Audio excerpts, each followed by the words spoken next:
Hello മക്കളെ, അപ്പോൾ നമ്മളുടെ reactivity series and electro chemistry എന്ന് പറയുന്ന ചാപ്റ്ററിൽ ലാസ്റ്റ് ആയിട്ട് വരുന്ന നമ്മളുടെ ഒരു ടോപ്പിക്കാണ് എന്താ, ഇലക്ട്രോ പ്ലേറ്റിംഗ് എന്ന് പറയുന്ന ടോപ്പിക് അല്ലേ. ലാസ്റ്റ് ടോപ്പിക് ആണെങ്കിലും വളരെ ഇമ്പോർട്ടൻ്റ് ആയിട്ടുള്ള ടോപ്പിക്കാണ് നമ്മളുടെ ഇലക്ട്രോ പ്ലേറ്റിംഗ് എന്ന് പറയുന്ന ടോപ്പിക്ക്. അപ്പോൾ നമുക്കൊന്ന് വേഗം നോക്കിയാലോ ഇലക്ട്രോ പ്ലേറ്റിംഗ് എന്താണെന്നും എന്തിനാണ് ഇലക്ട്രോ പ്ലേറ്റിംഗ് ചെയ്യുന്നത്, അതേപോലെ തന്നെ ഇലക്ട്രോ പ്ലേറ്റിങ്ങിൻ്റെ ഒരു എക്സാമ്പിളും കൂടി നമുക്ക് എന്ത് ചെയ്യാം, വേഗം ഒന്ന് നോക്കി വെക്കാം. ഓക്കെ, അപ്പോൾ എന്തിനാണ് ശരിക്കും ഇലക്ട്രോ പ്ലേറ്റിംഗ് ഒക്കെ ചെയ്യുന്നത്, എവിടെയാണ് ഈ ഒരു ഇലക്ട്രോ നമ്മൾ കണ്ടിട്ടുള്ളത്? നമ്മൾ കണ്ടിട്ടുണ്ടോ? നമ്മുടെ ഡെയിലി ലൈഫിൽ നമ്മൾ ഈ ഒരു ഇലക്ട്രോ പ്ലേറ്റിങ്ങിൻ്റെ അപ്ലിക്കേഷൻസ് ഒക്കെ ഒരുപാട് എന്ത് ചെയ്യുന്നുണ്ട്, യൂസ് ചെയ്യുന്നുണ്ട്. ഇപ്പോൾ ഇതേ നമുക്ക് നമ്മുടെ കയ്യിൽ എല്ലാവരുടെ സ്വർണ്ണത്തിനൊക്കെ പൈസ ഇങ്ങനെ കുതിച്ചു വരികയാണ് അല്ലേ. അപ്പോൾ നമ്മുടെ കയ്യിൽ എല്ലാവരുടെയും ഒന്നും സ്വർണ്ണം വാങ്ങാനുള്ള അത്രയ്ക്ക് പൈസ ഒന്നും ഇല്ലെങ്കിലും നമ്മൾ കല്യാണങ്ങൾക്കോ അല്ലെങ്കിൽ എന്തെങ്കിലും ഫംഗ്ഷനൊക്കെ പോകുന്ന സമയത്ത് നമ്മൾ എന്ത് ചെയ്യാറുണ്ട്, നല്ല അണിഞ്ഞൊരുങ്ങി നല്ല അടിപൊളി ഓർണമെൻറ്റ്സ് ഒക്കെ ഇട്ടിട്ട് പോകാറുണ്ട് അല്ലേ. അതായത് നമ്മൾ ഇമിറ്റേഷൻ ജ്വല്ലറീസ് ഒക്കെ ഇട്ടിട്ടൊക്കെ പോകാറുണ്ട് അല്ലേ. അപ്പോൾ സ്വർണ്ണം തന്നെ വേണമെന്നൊന്നും ഇല്ലല്ലോ, നമ്മൾ സുന്ദരി ആവാൻ അല്ലെങ്കിൽ കൂടുതലും സുന്ദരി പെൺപിള്ളേരായിരിക്കും ഇതൊക്കെ യൂസ് ചെയ്യുന്നുണ്ടാവുക അല്ലേ. അപ്പം നമ്മൾ നല്ല സുന്ദരികളൊക്കെ ആവണം എന്നുണ്ടെങ്കിൽ നമുക്ക് ഗോൾഡ് വേണമെന്ന് നിർബന്ധമൊന്നുമില്ല, ഇതേപോലത്തെ ജ്വല്ലറീസ് ആണെങ്കിലും മതി അല്ലേ. അപ്പോൾ ഇതേപോലെയുള്ള ഇമിറ്റേഷൻ ജ്വല്ലറീസ് ആയിക്കോട്ടെ, അതേപോലെ തന്നെ വീട്ടിൻ്റെ ഹാൻഡിൽ ബാറുകളൊക്കെ കണ്ടിട്ടുണ്ടോ, ഡോറിൻ്റെ ഹാൻഡിൽ ബാറുകളൊക്കെ കണ്ടിട്ടുണ്ടോ? എന്താണ് ഹാൻഡിൽ ബാറിന് ഒരു പ്രത്യേകതയുണ്ട്, ക്രോമിയോ ഒക്കെ കോട്ട് ചെയ്തിട്ടുള്ള ഹാൻഡിൽ ബാറോ, ഇതേപോലെ ഇങ്ങനെ സിൽവർ കളറിലൊക്കെ ഉള്ള നല്ല അടിപൊളി ഹാൻഡിൽ ബാറൊക്കെ ആയിരിക്കും അല്ലേ വീട്ടിലൊക്കെ ഉണ്ടാവുക. അപ്പോൾ ക്രോമിയോ ഒക്കെ കോട്ട് ചെയ്തിട്ടുള്ള ഹാൻഡിൽ ബാറുകളാണത്. ഇതേപോലെ തന്നെ സിൽവർ ഒക്കെ കോട്ട് ചെയ്തിട്ടുള്ള നല്ല നല്ല പ്ലേറ്റ്, ഗ്ലാസ്, യൂട്ടൻസിൽസ് ഒക്കെ നമ്മുടെ എല്ലാവരുടെയും വീട്ടിലൊക്കെ ഉണ്ടാവും അല്ലേ. അപ്പോൾ ഇതെല്ലാം എന്തിൻ്റെ ആപ്ലിക്കേഷൻസ് ആണ്, നമ്മളുടെ ഇലക്ട്രോ പ്ലേറ്റിംഗ് യൂസ് ചെയ്തിട്ടുള്ള നമ്മളുടെ ഡെയിലി ലൈഫിലെ കുറച്ച് സിറ്റുവേഷൻസ് ആണ് ഈ പറഞ്ഞിട്ടുള്ളതൊക്കെ. അപ്പോൾ അങ്ങനെയാണെങ്കിൽ എന്തായിരിക്കും ഈ ഇലക്ട്രോ പ്ലേറ്റിംഗ് എന്ന് പറഞ്ഞു കഴിഞ്ഞാൽ വളരെ സിമ്പിൾ ആയിട്ടുള്ള ഒരു കാര്യമാണ്. ഇപ്പം നേരത്തെ നമ്മൾ ഓർണമെൻറ്റ്സ് ഒക്കെ ഇട്ട് കല്യാണത്തിന് പോകുന്ന കാര്യം പറഞ്ഞു അല്ലേ, അതേപോലെ തന്നെ ജനറലി പെൺപിള്ളേരാണ് അധികം മേക്കപ്പ് ചെയ്യുന്നു എന്നൊക്കെ എല്ലാവരും പറയുന്നത്. അങ്ങനെ തന്നെ ഇരിക്കട്ടെ, ഇപ്പോൾ അതൊരു എക്സാമ്പിൾ ആയിട്ട് തന്നെ നമുക്ക് അങ്ങോട്ട് കാര്യം പറയാം. ഇപ്പം നമ്മൾ എന്ത് ചെയ്യുന്നുണ്ട്, നമ്മൾ ഓൾറെഡി നമുക്കൊരു നല്ല അടിപൊളി മുഖമൊക്കെ ഉണ്ടെങ്കിലും നമ്മൾ എന്ത് ചെയ്യും, കുറച്ച് മേക്കപ്പ് ഒക്കെ ചെയ്തിട്ടായിരിക്കും നമ്മൾ എന്ത് ചെയ്യുന്നത്, പുറത്തേക്കൊക്കെ പോകുന്നുണ്ടാവുക. അല്ലാത്തവരും ഉണ്ടാവും കേട്ടോ. ഓക്കെ, എന്നാലും ഒട്ടുമിക്ക ആൾക്കാരും എന്തെങ്കിലുമൊക്കെ ചെയ്തിട്ടായിരിക്കും പുറത്തേക്കൊക്കെ പോകുന്നുണ്ടാവുക. അപ്പോൾ ഓൾറെഡി നമുക്ക് ഒരു ഫേസ് ഉണ്ട്, അതിന് മുകളിൽ നമ്മൾ കുറച്ച് നമ്മളുടെ ഭംഗിയൊക്കെ ഒന്ന് കൂട്ടാൻ വേണ്ടി കുറച്ച് എന്തെങ്കിലുമൊക്കെ സാധനങ്ങൾ ആഡ് ചെയ്ത് കൊടുക്കും അല്ലേ. ഇത്രയേ ഉള്ളൂ എന്ത് ഇലക്ട്രോ പ്ലേറ്റിംഗ് എന്ന് പറയുന്നത്. ഇതിപ്പോൾ നമ്മുടെ കാര്യം പറഞ്ഞു. ഇതിന് പകരം ഒരു മെറ്റലിൻ്റെ പുറത്ത് വേറൊരു മെറ്റലിനെ കൊണ്ടുവന്ന് കുറച്ചൊക്കെ ഒന്ന് കോട്ട് ചെയ്ത് വെക്കാം. ഓക്കെ, ആ ഒരു പ്രോസസ്സിനെയാണ് എന്ത് പറയുന്നത്, ഇലക്ട്രോ പ്ലേറ്റിംഗ് എന്ന് പറയുന്നത്. അപ്പം നമ്മൾ എന്തിനാ മേക്കപ്പ് ചെയ്യുന്നത്, നമ്മുടെ ഭംഗിയൊക്കെ ഒന്ന് കൂടാൻ വേണ്ടിയിട്ട് അല്ലേ. അതേപോലെ തന്നെയാണ് അവർക്ക് കുറച്ച് ലുക്ക് ഉണ്ടാവാൻ വേണ്ടിയിട്ടും, അതേപോലെ കുറച്ച് കാലം കൊറോഷനൊന്നും ഇല്ലാതെ നല്ല രീതിക്ക് മുന്നോട്ട് പോയിക്കോട്ടെ എന്നൊക്കെ വിചാരിച്ചിട്ടാണ് നമ്മൾ എന്ത് ചെയ്യുന്നത്, ഈ ഇലക്ട്രോ പ്ലേറ്റിംഗ് എന്ന് പറയുന്ന ഈ ഒരു പ്രോസസ്സ് ചെയ്യുന്നത്. എങ്ങനെയാണ്, ഇലക്ട്രോളിസിസ് വഴിയാണ് നമ്മൾ ഇലക്ട്രോ പ്ലേറ്റിംഗ് ചെയ്യുന്നത് കേട്ടോ. വൈദ്യുത വിശ്ലേഷണം വഴിയാണ് നമ്മൾ എന്ത് ചെയ്യുന്നത്, ഇലക്ട്രോ പ്ലേറ്റിംഗ് എന്ന് പറയുന്ന ഈ ഒരു പ്രോസസ്സ് നമ്മൾ ചെയ്യുന്നത്. അപ്പോൾ അതേ നമ്മൾ പറഞ്ഞ കാര്യങ്ങളൊക്കെ ഒന്ന് നോക്കിക്കേ. The process of obtaining coating of one metal over another metal. അപ്പോൾ നമ്മുടെ മൊത്തം മേക്കപ്പ് ഇടുന്നു, അത്ര ആലോചിച്ചാൽ മതി. ഒരു മെറ്റലിൻ്റെ പുറത്ത് വേറൊരു മെറ്റലിനെ കൊണ്ടുവന്ന് കോട്ട് ചെയ്യുന്ന ആ ഒരു മെത്തേഡിനെയാണ്, അതും ഇതിലൂടെ ഇലക്ട്രോളിസിസ് വഴി കോട്ട് ചെയ്യുന്ന ആ ഒരു മെത്തേഡിനെയാണ് നമ്മൾ എന്ത് പറയുന്നത്, ഇലക്ട്രോ പ്ലേറ്റിംഗ് എന്ന് പറയുന്നത്. This thin coating helpful for improving the appearance. അപ്പോൾ നമ്മൾ മേക്കപ്പ് ഇട്ടാൽ നല്ല ഭംഗിയാവുന്ന പോലെ തന്നെ ഒരാളുടെ പുറത്ത് വേറൊരാളെ കൊണ്ടുവന്ന് കോട്ട് ചെയ്ത് കഴിഞ്ഞാൽ അവരുടെ അപ്പിയറൻസും കുറച്ച് അടിപൊളിയാവും.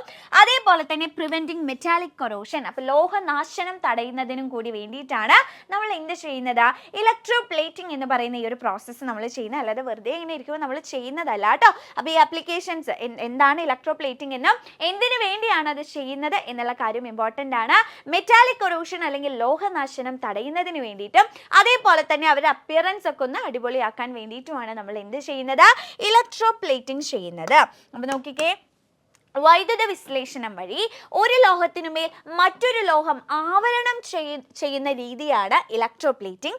ലോഹത്തിൻ്റെ ഭംഗി വർദ്ധിപ്പിക്കുന്നതിനും ലോഹനാശനം തടയുന്നതിനും ഈ കട്ടി കുറഞ്ഞ ആവരണം എന്ത് ചെയ്യുന്നു, സഹായിക്കുന്നു. അപ്പോൾ എന്താണ് ഇലക്ട്രോ പ്ലേറ്റിംഗ് എന്ന്, എന്താണ് അത് ചെയ്യുന്നത് കൊണ്ടുള്ള ഉപയോഗം എന്നുള്ള കാര്യം നിങ്ങൾക്ക് ക്ലിയർ ആയല്ലോ. അപ്പോൾ നമുക്കിനി എന്ത് ചെയ്യാം, നമുക്ക് ഇലക്ട്രോ പ്ലേറ്റിംഗ് എങ്ങനെയാണ് ചെയ്യുന്നതെന്നൊക്കെ നമുക്കൊന്ന് നോക്കി നോക്കാം കേട്ടോ. അപ്പോൾ നമ്മളുടെ കയ്യിലുള്ള ആർട്ടിക്കിൾസ് ഒക്കെ, നമ്മുടെ കയ്യിലുള്ള ഉപകരണങ്ങളൊക്കെ ഉണ്ടാവുമല്ലോ, അപ്പോൾ അവരെയൊക്കെ നന്നായിട്ട് കഴുകി വൃത്തിയാക്കുക, അതായത് പ്ലേറ്റ് ചെയ്യേണ്ടതും കോട്ട് ചെയ്യേണ്ടതും ഒക്കെ ആയിട്ടുള്ള ആളുകൾ ഉണ്ടാവും. അപ്പോൾ അവരെ ആദ്യം നന്നായി കഴുകിയൊക്കെ ഒന്ന് വൃത്തിയാക്കുക. എന്നിട്ട് ഇവരെ ഇലക്ട്രോലിസിസ് വഴിയാണ് നമ്മൾ ഈ പ്രോസസ്സ് ചെയ്യുന്നത് എന്ന് പറഞ്ഞു. അപ്പോൾ ഇലക്ട്രോലിസിസിൽ എന്തുണ്ട്? നമ്മളുടെ പോസിറ്റീവ് ആയിട്ടുള്ള ഇലക്ട്രോഡും ഉണ്ട്, നെഗറ്റീവ് ആയിട്ടുള്ള ഇലക്ട്രോഡും ഉണ്ട്. അപ്പോൾ ഇവരെ നമ്മൾ കണക്ട് ചെയ്യണം അല്ലേ, ബാറ്ററിയുമായിട്ട് കണക്ട് ചെയ്യണം. അപ്പോഴാണ് പോസിറ്റീവും നെഗറ്റീവും ആവുന്നത് അല്ലേ. അപ്പോൾ ആരുമായിട്ട് കണക്ട് ചെയ്യണം എന്നുള്ളത് നിങ്ങൾ എന്ത് ചെയ്യുക, ഒരു കോഡ് വെച്ച് പഠിക്കുക. അല്ല എന്നുണ്ടെങ്കിൽ നിങ്ങൾ മറന്നുപോകും. ഓക്കെ, അപ്പോൾ അതേ CN. എന്താണ് CN? CN നിങ്ങൾ കേട്ടിട്ടുണ്ടോ? കാർട്ടൂൺ നെറ്റ്വർക്ക് ഒക്കെ നിങ്ങൾ കേട്ടിട്ടുണ്ടോ? പോഗോ, കാർട്ടൂൺ നെറ്റ്വർക്ക്, ഇതൊക്കെ നിങ്ങൾ കേട്ടിട്ടുണ്ടോ? അപ്പോൾ ആ CN അങ്ങനെ ഓർത്താൽ മതി. CN എന്താണ്? CNന്റെ ഫുൾ ഫോം? കോട്ട് ചെയ്യേണ്ട ആളെ നമ്മൾ എന്ത് ചെയ്യണം എന്നറിയോ? Negative terminal of the battery, ബാറ്ററിയുടെ നെഗറ്റീവ് അഗ്രത്തിലേക്കാണ് നമ്മൾ എന്ത് ചെയ്യേണ്ടത്? കണക്ട് ചെയ്യേണ്ടത്. അതാണ് ഈ CN എന്ന് പറഞ്ഞാൽ. ഓക്കെ, അപ്പോൾ CN എന്താണ്? കോട്ട് ചെയ്യേണ്ട ആളെ ബാറ്ററിയുടെ നെഗറ്റീവ് ടെർമിനലിലാണ് നമ്മൾ കണക്ട് ചെയ്യേണ്ടത്. മറ്റേത് PP. അത്രേ ഉള്ളൂ, അത് സിമ്പിളാണ്. പ്ലേറ്റ് ചെയ്യേണ്ട ആളെ നമ്മൾ എന്ത് ചെയ്യണം? ബാറ്ററിയുടെ പോസിറ്റീവ് ടെർമിനലിലേക്കാണ് എന്ത് ചെയ്യേണ്ടത്? കണക്ട് ചെയ്യേണ്ടത്. ഇതറിഞ്ഞാൽ മാത്രമേ പിന്നെ നമുക്കിത് ബാക്കി കാര്യങ്ങളെല്ലാം എഴുതാൻ പറ്റുള്ളൂ. ഏറ്റവും ഇമ്പോർട്ടൻറ്റ് കാര്യം ഇതാണ്. അപ്പോൾ കാർട്ടൂൺ നെറ്റ്വർക്ക് അല്ലെങ്കിൽ CN എന്ന് ഓർത്ത് വെക്കുക. അപ്പോൾ കോട്ട് ചെയ്യേണ്ട ആളെ ബാറ്ററിയുടെ നെഗറ്റീവ് ടെർമിനലിലേക്കും പ്ലേറ്റ് ചെയ്യേണ്ട ആളെ ബാറ്ററിയുടെ പോസിറ്റീവ് ടെർമിനലിലേക്കുമാണ് നമ്മൾ എന്ത് ചെയ്യേണ്ടത്? കണക്ട് ചെയ്യേണ്ടത്. പിന്നെ നമ്മൾ ഇലക്ട്രോലൈറ്റ് എടുക്കും അല്ലേ, അപ്പോൾ മെറ്റലിൻ്റെ ഇലക്ട്രോലൈറ്റ് കൂടി നമ്മൾ എന്ത് ചെയ്യണം? എടുക്കണം.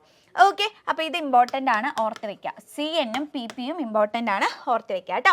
അപ്പോൾ നോക്കിക്കേ, clean the article to be coated and connect it to the negative terminal of the battery. Coat ചെയ്യേണ്ട ആളെ നെഗറ്റീവ് ടെർമിനൽ ഓഫ് ദ ബാറ്ററിയിലേക്ക് കണക്ട് ചെയ്യുക. The metal to be plated, plate ചെയ്യേണ്ടത് is connected to the positive terminal, plate ചെയ്യേണ്ടതിനെ positive terminal of the ബാറ്ററിയിലേക്കും connect ചെയ്യുക.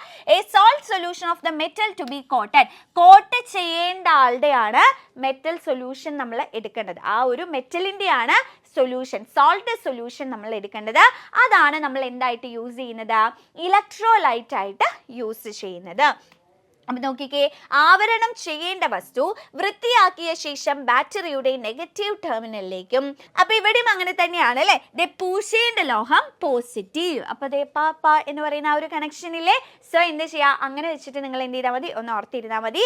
പൂശേണ്ട ലോഹം പോസിറ്റീവിലേക്കും അതുപോലെ ആവരണം ചെയ്യേണ്ട ആളെ അപ്പം നെഗറ്റീവ് ടെർമിനലിലേക്കുമാണ് നമ്മൾ എന്ത് ചെയ്യേണ്ടത്? കണക്ട് ചെയ്യേണ്ടത്. ആവരണം ചെയ്യപ്പെടേണ്ട ലോഹത്തിൻ്റെ ലവണ ലായനിയാണ് ഇലക്ട്രോലൈറ്റ് ആയിട്ട് എന്ത് ചെയ്യേണ്ടത്? യൂസ് ചെയ്യേണ്ടത്.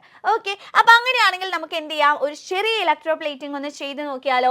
ഇവിടെ നമ്മൾ copper plating on iron bangle. കോപ്പറിനെ എവിടെയാണ് പ്ലേറ്റ് ചെയ്യാൻ പോകുന്നത്?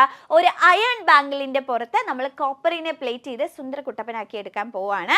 അപ്പോൾ ഇവിടെ നിങ്ങൾ നോക്കിക്കേ, അതെ, നമ്മളുടെ കോപ്പറിനെ പോസിറ്റീവ് ടെർമിനലിലേക്ക് നമ്മൾ കണക്ട് ചെയ്തിട്ടുണ്ട്. നമ്മളുടെ അയൺ ബാങ്കിളിനെ നെഗറ്റീവ് ടെർമിനലിലേക്കും നമ്മൾ കണക്ട് ചെയ്തിട്ടുണ്ട്.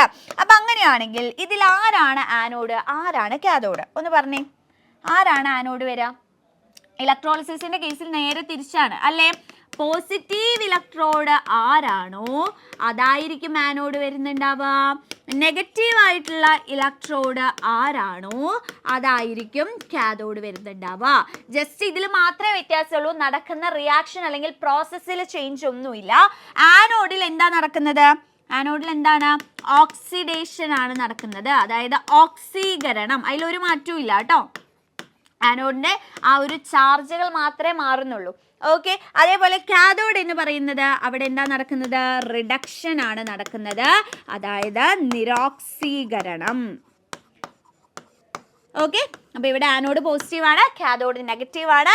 ആനോഡിൽ ഓക്സിഡേഷൻ തന്നെയാണ് നടക്കുക, കാഥോഡിൽ റിഡക്ഷൻ തന്നെയാണ് നടക്കുന്നത്. അപ്പോൾ നോക്കിക്കേ, ഇവിടെ നമ്മൾ കോപ്പർ എടുത്തു, അയൺ ബാങ്കിൾ എടുത്തു. കോപ്പറിൻ്റെ ഒരു സോൾട്ട് സൊല്യൂഷൻ ആയിട്ടുള്ള കോപ്പർ സൾഫേറ്റ് ആണ് നമ്മൾ എന്തായിട്ട് എടുത്തിട്ടുള്ളത്? നമ്മളുടെ ഇലക്ട്രോലൈറ്റ് ആയിട്ട് നമ്മൾ യൂസ് ചെയ്തിട്ടുള്ളത്. അപ്പോൾ അതേ നോക്കിക്കേ, ഇതൊന്ന് നമുക്ക് ഫില്ല് ചെയ്തിട്ട് അതിൽ നടക്കുന്ന ബാക്കി കാര്യങ്ങൾ നമുക്ക് പറയാം. Which metal is connected to the negative terminal of the battery? അപ്പോൾ നോക്കിക്കേ, ബാറ്ററിയുടെ നെഗറ്റീവ് ടെർമിനലിൽ നമ്മൾ ആരെയാണ് കണക്ട് ചെയ്തിട്ടുള്ളത്? അയൺ ബാങ്കിളാണ് കണക്ട് ചെയ്തിട്ടുള്ളത്, അതായത് ഇരുമ്പ് വളയാണ് എന്ത് ചെയ്തിട്ടുള്ളത്?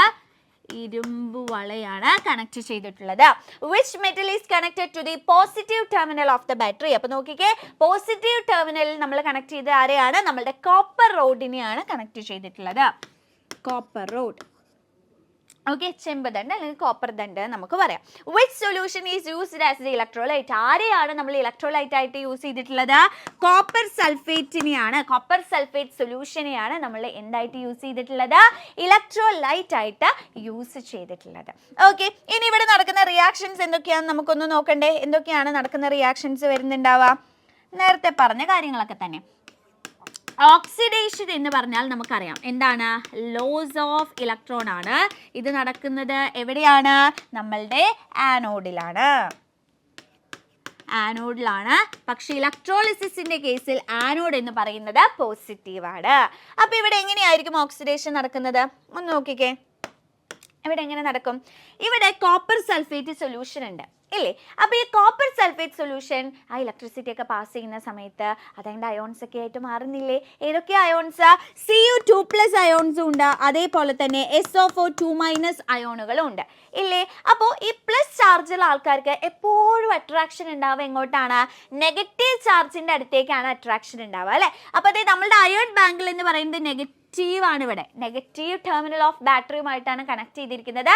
സോ ആൾ നെഗറ്റീവ് ആയിട്ട് ഇരിക്കുന്ന ആളാണ്. അപ്പോൾ നമ്മളുടെ Cu2+ പോസിറ്റീവ് ആയതുകൊണ്ട് ആൾക്ക് നമ്മളുടെ നെഗറ്റീവ് ആയിട്ടുള്ള അയണിൻ്റെ അടുത്തേക്ക്, അയൺ ബാങ്കിളിൻ്റെ അടുത്തേക്ക് പോകാൻ ഭയങ്കര ഒരു ത്വരയായിരിക്കും അല്ലേ? അപ്പോൾ ഈ Cu2+, അതായത് പ്ലസ് ചാർജുള്ള Cu2+കളൊക്കെ എങ്ങോട്ട് വരും? ഈ Cu2+കളെല്ലാം നമ്മളുടെ അയൺ ബാങ്കിളിൻ്റെ അടുത്തേക്ക് ഇങ്ങനെ പോകും. ഓക്കെ, പക്ഷേ ഈ സൊല്യൂഷൻ്റെ കളറിലൊന്നും വലിയ ചേഞ്ച് ഒന്നും ഉണ്ടാവില്ല. കാരണം എന്താണെന്നറിയോ? ഇവിടെ നമ്മളുടെ കോപ്പർ റോഡ് ഉണ്ട് ഇല്ലേ? ആ കോപ്പർ റോഡിന് എന്താ സംഭവിക്കുന്നത്? അത് പ്ലസ് ആണ്, എന്നാൽ അത് ആനോഡാണ്. ആനോഡിൽ എന്ത് നടക്കും? ആനോഡിൽ ഓക്സിഡേഷൻ നടക്കും. ഓക്സിഡേഷൻ നടക്കുക എന്ന് പറഞ്ഞു കഴിഞ്ഞാൽ ഇലക്ട്രോൺസിനെ വിട്ടുകൊടുക്കുന്ന പ്രോസസ്സാണ് അല്ലേ? അപ്പോൾ ഈ Cu എന്തായിട്ട് മാറും? Cu2+ ആയിട്ട് മാറും. ഇതിന്ന് Cuകളൊക്കെ Cu2+ ആയിട്ട് മാറും. 2 ഇലക്ട്രോൺസിനെ റിലീസ് ചെയ്യും അല്ലേ? അപ്പോൾ ഈ Cu2+കളെല്ലാം ഈ സൊല്യൂഷനിലേക്ക് വരുന്നു. സൊല്യൂഷനിലെ Cu2+കളെല്ലാം ഇങ്ങോട്ട് പോകുന്നു. അപ്പോൾ എന്താ അവിടെ അത് ബാലൻസ്ഡ് ആയിട്ട് നിന്നോളും. അപ്പോൾ അതുകൊണ്ടാണ് ആ Cu2+ൻ്റെ അളവിലൊന്നും അവിടെ വലിയ ചേഞ്ചുകളൊന്നും സംഭവിക്കാത്തത്. ഓക്കെ, അപ്പോൾ എങ്ങനെ നമുക്ക് എഴുതാനായിട്ട് പറ്റും? ഇവിടെ Cu2+ ആയിട്ട് മാറും, 2 ഇലക്ട്രോണിനെ റിലീസ് ചെയ്യും. എന്നാൽ റിഡക്ഷനിൽ അവിടെ എന്താ നടക്കുന്നത്? അപ്പോൾ ഈ ഓക്സിഡേഷൻ നടക്കുന്നത് പോസിറ്റീവ് ആയിട്ടുള്ള ഇലക്ട്രോഡാണ്. പോസിറ്റീവ് ഇലക്ട്രോഡ് എന്ന് പറയുന്നത് ആരാ? നമ്മളുടെ കോപ്പർ റോഡാണെന്ന് ഓർക്കുക കേട്ടോ. ഇനി റിഡക്ഷനിൽ എന്താ നടക്കുന്നത്? ഗെയിൻ ഓഫ് ഇലക്ട്രോൺ, ഇലക്ട്രോണിനെ സ്വീകരിക്കുകയാണ്. ആ ഗെയിൻ ഓഫ് ഇലക്ട്രോൺ കാഥോഡിലാണ് നടക്കുന്നത്. പക്ഷെ ആളുടെ ചാർജ് ഇവിടെ നെഗറ്റീവാണ്. കാരണം ഇലക്ട്രോളിസിസിൽ ഇങ്ങനെയാണ്, നമ്മുടെ ഗാൽവാനിക് സെല്ലിലെ പോലെയല്ല ഇലക്ട്രോളിസിസിൽ നമ്മൾ ചെയ്യുന്നത് അല്ലേ? അപ്പോൾ ആ ഒരു സൈൻ ചേഞ്ച് നിങ്ങൾ എന്ത് ചെയ്യണം? ഓർത്ത് വെക്കണം കേട്ടോ. അപ്പോൾ ഇവിടെ എന്ത് നടക്കും? സൊല്യൂഷൻ്റെ ഉള്ളിലുള്ള Cu2+, 2 ഇലക്ട്രോണിനെ അക്സെപ്റ്റ് ചെയ്ത് Cu ആയിട്ട് അയൺ ബാങ്കിളിൽ വന്ന് എന്ത് ചെയ്യുന്നു? അയൺ ബാങ്കിളിൽ ഡെപ്പോസിറ്റ് ചെയ്യുന്നു. അയൺ ബാങ്കിളിൽ എന്ത് ചെയ്യുന്നു? ഡെപ്പോസിറ്റ് ചെയ്യുന്നു. ഓക്കെ, അപ്പോൾ ഇതാണ് നമുക്ക് ഇലക്ട്രോപ്ലേറ്റിംഗ് എന്ന് പറയുന്ന ഭാഗത്ത് പഠിക്കാനായിട്ടുള്ളത്. അപ്പോൾ കോപ്പർ എങ്ങനെ അയൺ ബാങ്കിളിൽ നമ്മൾ പോയിട്ട് കോട്ട് ചെയ്യും എന്നുള്ള ഈ ഒരു ഇലക്ട്രോപ്ലേറ്റിംഗ് എന്ത് ചെയ്യുക? ഇമ്പോർട്ടൻ്റ് ആണ്, നിങ്ങൾ പഠിച്ചു വയ്ക്കുക. അതേപോലെ CNPP ആ ഒരു കോഡും നിങ്ങൾ എന്ത് ചെയ്യുക? ഒന്ന് ഓർത്ത് വയ്ക്കുക. എന്നാലാണ് പോസിറ്റീവായിട്ടാണോ നെഗറ്റീവായിട്ടാണോ കണക്ട് ചെയ്യേണ്ടത് എന്നുള്ള കാര്യം നിങ്ങൾക്ക് ക്ലിയർ ആവത്തുള്ളൂ. ഓക്കെ, അപ്പോൾ ഈ ഇലക്ട്രോപ്ലേറ്റിംഗ് ലാസ്റ്റ് ടോപ്പിക് ആണെങ്കിലും വളരെ ഇമ്പോർട്ടൻ്റ് ആയിട്ടുള്ള ടോപ്പിക് തന്നെയാണ്. അപ്പോൾ എല്ലാവരും എന്ത് ചെയ്യുക? കറക്റ്റ് ആയിട്ട് പഠിച്ചു വയ്ക്കുക. അപ്പോൾ ഈ ഒരു വീഡിയോ നിങ്ങൾക്ക് ഇഷ്ടപ്പെട്ടു എന്നുണ്ടെങ്കിൽ നിങ്ങളുടെ മാക്സിമം ഫ്രണ്ട്സിന് ഈ ഒരു വീഡിയോ ഷെയർ ചെയ്യുക. പിന്നെ ഏതെങ്കിലും സ്പെസിഫിക് ആയിട്ടുള്ള ടോപ്പിക്കിൽ നിന്ന് നിങ്ങൾക്കത് ടഫാണ്, അപ്പോൾ അതിൻ്റെ ഒരു വീഡിയോ ചെയ്യണം എന്നൊക്കെ ഉണ്ടെങ്കിൽ നിങ്ങൾ എന്ത് ചെയ്താൽ മതി? ജസ്റ്റ് ഒന്ന് കമൻറ്റ് ബോക്സിൽ എഴുതിയിട്ടാൽ മതി. പിന്നെ ഈ വീഡിയോ ഇഷ്ടപ്പെട്ടോ എന്നുള്ള കാര്യങ്ങളൊക്കെ എന്ത് ചെയ്യുക? നിങ്ങൾ ജസ്റ്റ് ഒന്ന് കമൻറ്റ് ബോക്സിൽ എഴുതിയിടാം. എൻട്രൻസ് സംബന്ധമായ വാർത്തകളും അപ്ഡേഷനുകളും ഏറ്റവും വേഗം ആധികാരികമായി അറിയാൻ ബ്രില്യൻറ്റ് സ്റ്റഡി സെന്റർ പാല യൂട്യൂബ് ചാനൽ സബ്സ്ക്രൈബ് ചെയ്യുക, ബെൽ ഐക്കൺ അമർത്തുക. ഈ വീഡിയോ മറ്റു സുഹൃത്തുക്കളിലേക്കും മാക്സിമം ഷെയർ ചെയ്യുക.